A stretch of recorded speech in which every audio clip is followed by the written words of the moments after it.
Սեդամաղերյանի Վիսմեդիա, պարոն Պապիկյան շատ հացնջեց և 25 օրյա հավաքներից և ժամկետային ծառայության ժամկետները, պարտադիր ծառայության ժամկետները կրճատելուց, նայեք, ընդդիմությունը պնդում է, որ երբ 1.5 տարի է ծառայությունը, մենք սահմանապատիժքապահ զինվորների քանակի խնդիր ունենք, դուք նշում եք, որ չունենք, որովհետև պայմանագրային հիմունքներով համալրվում է։ Այս դեպքում 25 օրյա զորահավաքների մարտական հերթապահությունը ինչ նպատակ ունի, որովհետև եթե սահմանում զինվորների քանակը պակաս չի, ինչ են անում այնտեղ, դե հնարավոր է վերանայվի 25 օրյա զորահավաքների մարտական հերթապահության որոշումը։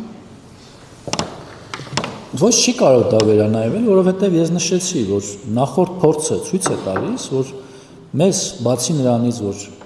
25 օրյա վարժական հավաքների ժամանակ պետք է մեր պահեստազորին հիշեցնել իրենց նախկինում սովորածը, այլև պետք է այդ մարդկանց տեղում ցույց տալ իրենց ծառայության բնույթը եւ ձևակերպել նաեւ խնդիրները, այսինքն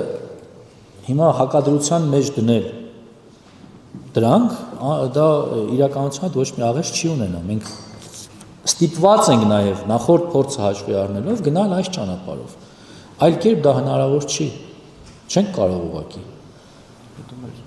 Եվ ինչ էր հարցը մյուս։ Եվ մեր մշտական տեղակայված զորամասերին հնարավորություն է տրվում։ Այո, մեր մշտական զորամասերը հնարավորություն են ստանում հանգստանալու, ատեստավորվելու, մարտական պատրաստությամբ, պատրաստականությամբ զբաղվելու։ Շնորհակալ եմ։ Հավանիչ տեսանյութը եւ բաժանորդագրվիչ նորությունները բաց չթողնելու համար